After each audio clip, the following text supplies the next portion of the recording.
कक्षा एकादश की आज की इस वीडियो में हम पढ़ने जा रहे हैं न्यूलैंड का अष्टक नियम, जिसको हम न्यूलैंड्स लॉ ऑफ ऑक्टेव्स बोल देते हैं या न्यूलैंड्स ऑक्टेव रूल भी बोल देते हैं। सन 1863 में न्यूलैंड ने उस समय तक विदित 63 तत्वों को 8-8 के समूह में वर्गीकृत किया और अष्टक नियम का प्रतिपादन किया। अष्टक नियम का प्रतिपादन किया।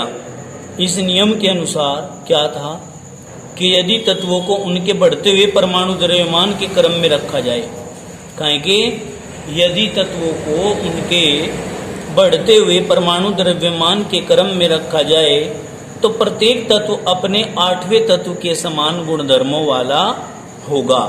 प्रत्येक तत्व कैसा होगा? अपने 8वें तत्व के समान गुणधर्मों वाला होगा। ये बात आपको समझ में आ जानी चाहिए। मतलब गुणों में आवर्तिता पाई जाती है तत्वों के। जिस प्रकार यहाँ 1 से चलते हैं, 1, ठीक है जी, जाते हैं आगे, फिर जो पहले से 8वें नंबर पर पड़ता है वो 8वें नंबर वाला यहाँ आएगा। यानी कि गुणों में क्या होगी? इन दोनों की समानता होगी। ठीक उसी प्रकार जिस प्रकार घड़ी की सुई 12 से चलती है और घूम करके वो फिर कहाँ आती है? फिर 12 पे आती है। फिर घूम करके कहाँ आती है? 12 पे आती है। फिर घूम करके कहाँ जाती है? 12 पर जाती है। तो मतलब क्या है? 12 पर आने का जो गुण है इसका, वो ही आवर्ती गुण है। और उस गति को जो बार बार एक ही स्थान पर दोहराई जा रही है उसको हम आवर्ती गति का नाम दे देते हैं। ये बात आप लोगों की समझ में आई होगी। तो हम आगे चलते हैं। तो मैंने क्या कहा है कि जैसे हम परमाणु, देखिए, द्रव्यमान के क्रम में आगे की ओर बढ़ते जाते हैं। काहे के? परमाणु द्रव्यमान के क्रम में आगे की ओर बढ़ते जाते हैं तो प्रत्येक तत्व अपने से 8वें तत्व के गुणों में समानता वाला होगा। जैसे कि संगीत में 8वां स्वर प्रथम स्वर के समान होता है। जैसे हमने दिखाया कि 1, 2, 3, 4, 5, 6, 7, 8, ये जो 8वें वाला है इसकी ध्वनि पहले वाले की ध्वनि के समान आती है। 8वां या पहला दोनों एक समान ध्वनि उत्पन्न करते हैं, जिसको हम कहते हैं सा। देखिए कैसे, सा रे गा मा पा धा नी, फिर कहाँ आ गए? सा पे आ गए। तो मतलब क्या है? मतलब ये है कि जिस प्रकार संगीत के स्वरों में ध्वनि में समानता मिल रही है, ठीक इसी प्रकार तत्व भी आगे की ओर चलने पर गुणों में समानता प्रदर्शित करते हैं। जो गुणों में समानता प्रदर्शित करी जा रही है वो लिथियम सोडियम के साथ, बेरिलियम मैग्नीशियम के साथ, बोरोन एल्यूमिनियम के साथ, कार्बन सिलिकॉन के साथ गुणों में समानता प्रदर्शित करता है। इस गुणों में समानता प्रदर्शित करने के इस प्रकार के इस गुण को न्यूलैंड ने न्यूलैंड का अष्टक नियम का नाम दे दिया। और इसी नाम के कारण आज हम इसको जानते हैं। इसी नाम के द्वारा हम इसको जानते हैं। समझ में आई बात? परंतु ये नियम ऐसे थे कि ये ज्यादा दिनों तक नहीं चल पाए ये नियम, इसलिए ये नियम फेल हो गए। अब हम आगे चलते हैं। लोथर का वक्र, काहे का? लोथर मेयर, पूरा नाम है लोथर मेयर का वक्र। इसको भी देखिए, ये भी हमारे सिलेबस में है, इसलिए हम इसको पढ़ रहे हैं। लोथर मेयर ने सन 1869 में यह विचार दिया कि तत्वों के गुणधर्मों व परमाणु आयतन के बीच एक घनिष्ठ संबंध होता है। कहीं के बीच में?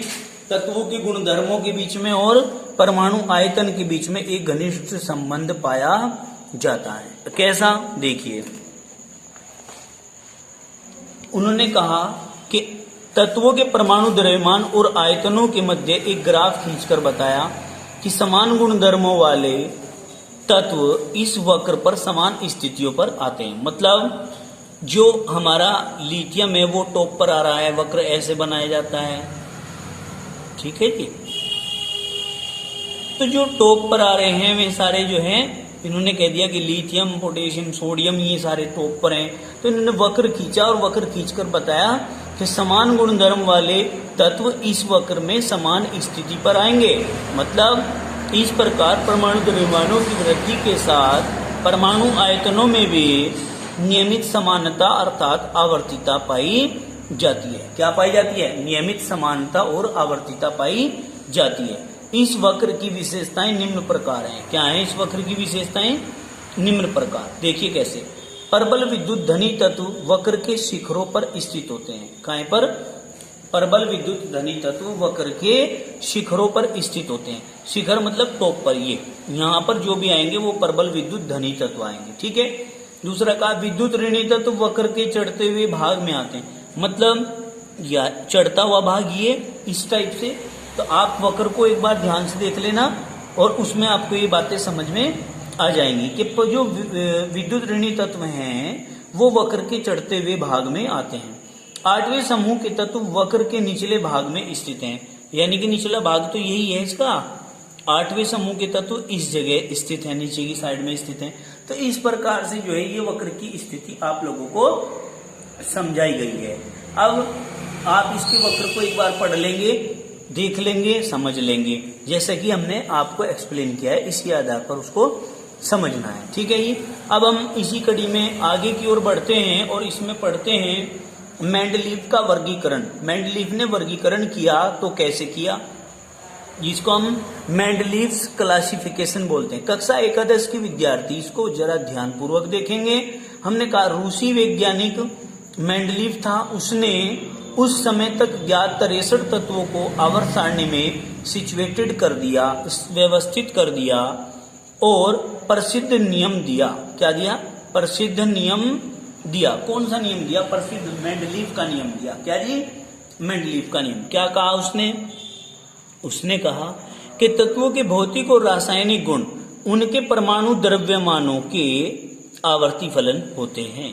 मतलब तत्वों के भौतिक गुण ले लीजिए चाहे रासायनिक गुण ले लीजिए, वो उनके परमाणु द्रव्यमानों के आवर्ती फलन होते हैं। मतलब कि परमाणु द्रव्यमानों के बढ़ते क्रम में वे रखे गए हैं। मतलब कि मेंडलीव का जो वर्गीकरण था वो परमाणु द्रव्यमान पर आधारित था। उसका मूल आधार क्या था? परमाणु द्रव्यमान, अर्थात तत्वों को परमाणु द्रव्यमान के बढ़ते क्रम में रखा गया था। ठीक है जी। तो हम कहेंगे the physical and chemical properties of the element. क्या जी? The physical and chemical properties of the element are periodic function of their atomic mass.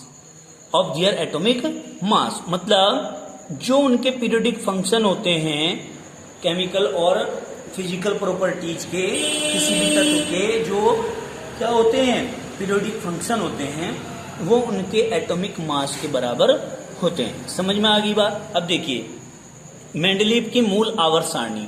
Mendeleev की मूल आवर्त सारणी में क्या बताई गई है? मेंडलीव्स ओरिजिनल पीरियोडिक टेबल बोलेंगे इसको। हम कहेंगे सन 1871 में मेंडलीव ने मूल आवर्त नियम के अनुसार उस समय ज्ञात 63 तत्वों को बढ़ते हुए परमाणु द्रव्यमान के क्रम में रखकर एक आवर्त सारणी बनाई। क्या जी? 63 तत्वों को, काहे को? 63 तत्वों को बढ़ते हुए परमाणु द्रव्यमान के क्रम में रखकर एक आवर्त सारणी बनाई, जिसे मेंडलीव की आवर्त सारणी या मेंडलीव की मूल आवर्त सारणी के नाम से जाना गया। इस सारणी की कुछ प्रमुख विशेषताएं निम्न प्रकार हैं। और कैसे कैसे हैं भाई? समझो, इसको अच्छे से एक्सप्लेन करेंगे हम। इस सारणी में 12 अक्षैतिज मतलब हॉरिजॉन्टल पंक्तियां हैं जिन्हें आवर्त कहा गया। देखिए हम लोग पढ़ रहे हैं कि इस सारणी में 12 अक्षैतिज हॉरिजॉन्टल रो मतलब पंक्तियां हैं जिन्हें आवर्त कहा गया। क्या कहा गया? जिन्हें आवर्त कहा गया। समझ में आई बात? यानी कि 12 पंक्तियां ऐसी हैं जो अक्षैतिज हैं। कैसी हैं? अक्षैतिज। अक्षैतिज कैसी होती हैं भैया जी? अक्षैतिज पंक्तियां होती हैं हिंदी की कॉपी की लाइन जैसे। जैसे कि हिंदी की कॉपी की लाइन होती है ना, ऐसी होती है। जैसे ये है, ये हमारे हिंदी की कॉपी में लाइनें इस प्रकार से हैं। ठीक है जी, इस प्रकार से हैं। तो इनको हम क्या कहते हैं? इनको कहते हैं अक्षैतिज पंक्तियां, ऐसी ऐसी अक्षैतिज पंक्तियां उस समय कुल कितनी थी? 12, जिनको हमने क्या नाम दिया था? जिनको हम आवर्त कहते थे। क्या कहते थे? आवर्त। समझ में आ गई बात? अब आगे चलते हैं, हम इसी श्रेणी में आगे बढ़ेंगे नेक्स्ट पॉइंट पर। नेक्स्ट पॉइंट हमारा क्या कह रहा है? हमें नेक्स्ट पॉइंट बता रहा है कि इस आवर्त सारणी में 8 खड़े ऊर्ध्वाधर कॉलम थे। कैसे? 8 खड़े ऊर्ध्वाधर कॉलम थे जिन्हें वर्ग या समूह कहा गया। अब आप लोग ध्यान से देखेंगे, क्योंकि नए विद्यार्थी हैं सारे कक्षा एकादश के, हम उनको बता रहे हैं कि इसमें इस प्रकार के ऐसी पंक्ति में लगे हुए कितने कॉलम थे? 8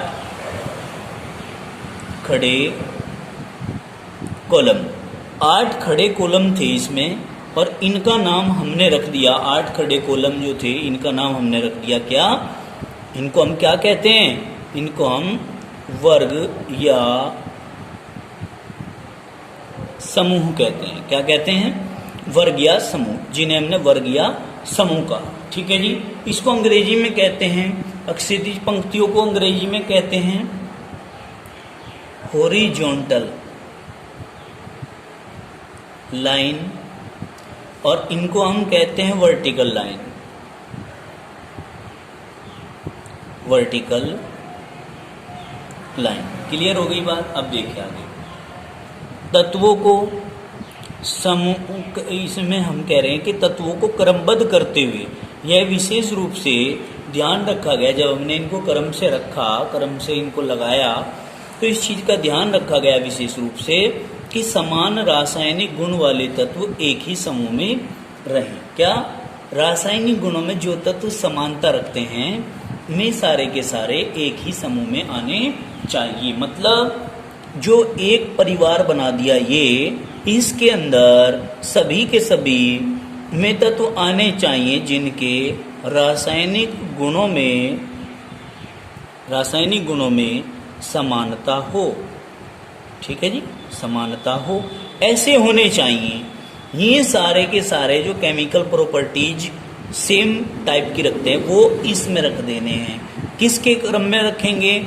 परमाणु क्रमांक के बढ़ते क्रम में। अब बढ़ते क्रम में अभी तो रखा गया, ये जरूर ध्यान रखेंगे, बढ़ते क्रम में जो आधुनिक आवर्त सारणी है उसी में तो रखा गया, लेकिन जिस टाइम की आप बात कर रहे हैं उस समय बढ़ते परमाणु द्रव्यमानों के क्रम में इनको रखा गया था। इस बात को नहीं भूलेंगे। क्लियर? आगे चलते हैं। ऐसा करते समय कहीं कहीं कुछ स्थान खाली छोड़ने पड़े। क्या हुआ जी? ऐसा करते समय कहीं कहीं पर कुछ स्थान खाली छोड़ने पड़े, क्योंकि उन तत्वों की खोज उस समय तक नहीं हुई थी। अब हम आगे चलते हैं। एक क्वेश्चन आता है हमारे पास कि मेंडलीव की मूल आवर्त सारणी के लाभ बताइए।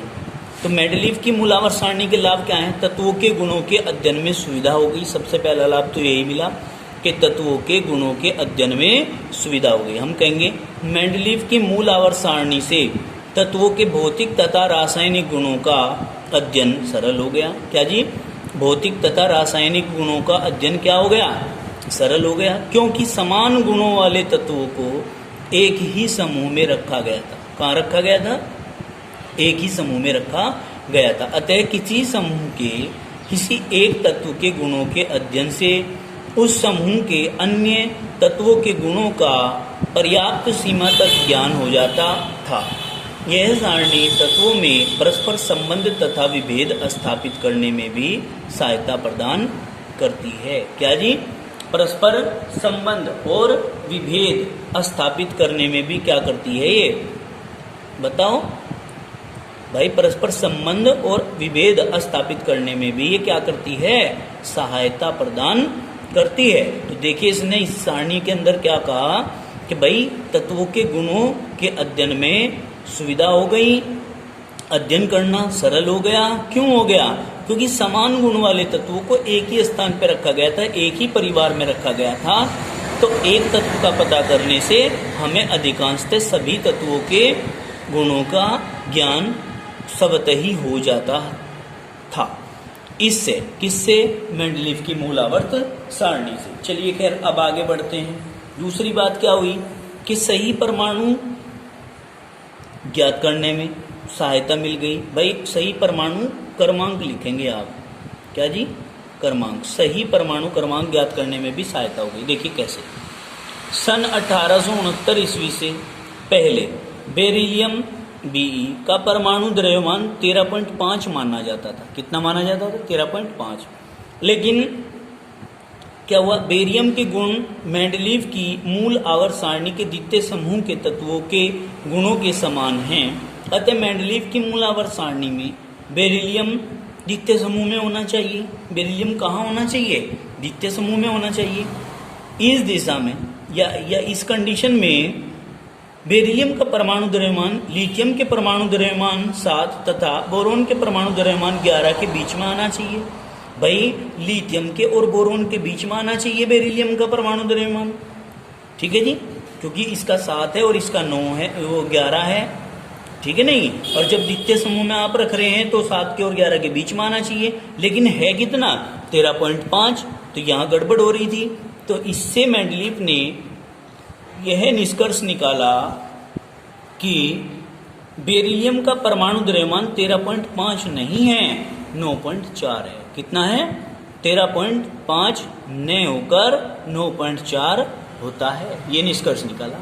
इसके बाद प्रयोग किए गए और प्रयोगात्मक परीक्षणों द्वारा यह प्रमाणित हो गया, इस चीज का पता चल गया कि बेरिलियम का परमाणु द्रव्यमान लगभग 9.4 ही है। कितना है भाई? 9.4 ही है। क्या? बेरिलियम का परमाणु द्रव्यमान। बताओ इतनी बात समझ में आई क्या? अब यहां पर हम क्या करेंगे भाई? यहां पर परमाणु क्रमांक न करके द्रव्यमान लिखो आप लोग, और द्रव्यमान लिखेंगे तो क्रमांक भी सही आ जाएगा। सही परमाणु द्रव्यमान कोमा क्रमांक ज्ञात करने में सहायता, ऐसे लिख देना। अब आगे चलते हैं। नए तत्वों की खोज तथा अनुसंधान। अब आप लोग जरा देखिए, अभी थोड़ी देर पहले हमने बताया था कि भाई जब मेंडलीव ने ये आवर्त सारणी बनाई थी तो उस समय उसने कुछ तत्व खाली छोड़ दिए थे वहां पर, क्योंकि उन तत्वों की खोज नहीं हुई थी। लेकिन उन तत्वों के परिवार की गुणों की बात तो चल रही थी। उस परिवार में कुछ तत्व ही तो खाली थे वहां पर, लेकिन अन्य तत्व तो उस परिवार के रखे हुए थे। तो जब अन्य तत्व रखे हुए थे तो स्वाभाविक सी बात है कि वहां पर उन अन्य तत्वों के गुणों की खोज तो कर ही ली गई होगी, और ये भी बता दिया गया होगा कि इस परिवार में यहाँ पर जो तत्व आएगा उसके गुण भी इनके जैसे होंगे। अब एग्जाम्पल के तौर पे देखिए, ये परिवार है, इस परिवार में इसकी खोज हो गई, इसकी खोज हो गई, यहाँ पर खाली स्थान छोड़ दिया, इसकी खोज हो गई, इसकी खोज हो गई। तो जैसे इनके गुण हैं वैसे ही गुण इसके होंगे। जैसे इनके गुण हैं ऐसे ही तो गुण होंगे इसके भी, भले ही यहाँ पर खाली स्थान हो, यहाँ पर कोई तत्व न बना हो, यहाँ पर किसी तत्व का स्थान ना हो, ठीक है ना, लेकिन अन्य तत्वों के लिए तो गुणों की भविष्यवाणी पहले ही कर दी। तो इससे हमने कहा कि नए तत्वों की खोज और अनुसंधान में भी हमें सहायता मिली। देखिए कैसे, जैसा कि पहले बताया गया है, मेंडलीव की मूल आवर्त सारणी में कुछ स्थान रिक्त छोड़ दिए गए थे। ये रिक्त स्थान उन समय तत्वों से संबंधित थे जिनकी खोज होना शेष रह गई थी या उस समय तक नहीं हुई थी। इन अज्ञात तत्वों के गुण तथा परमाणु द्रव्यमानों की भविष्यवाणी तो पहले ही कर दी गई थी। नए तत्वों की खोज के साथ साथ इन रिक्त स्थानों की पूर्ति होती चली गई तथा इनके गुण और परमाणु द्रव्यमान की भविष्यवाणी भी पहले ही कर दी गई थी। ठीक है, इनकी खोज की पुष्टि हो गई बाद में, उसके गुण मैच कर लिए, मैचिंग हो गई गुणों की, तो कह दिया कि भाई ये तत्व आपको इस स्थान पर सेट करना है। समझ में आ गई बात? तो अब हम अपनी नेक्स्ट वीडियो में पढ़ेंगे मेंडलीव की मूल आवर्त सारणी के दोष। धन्यवाद।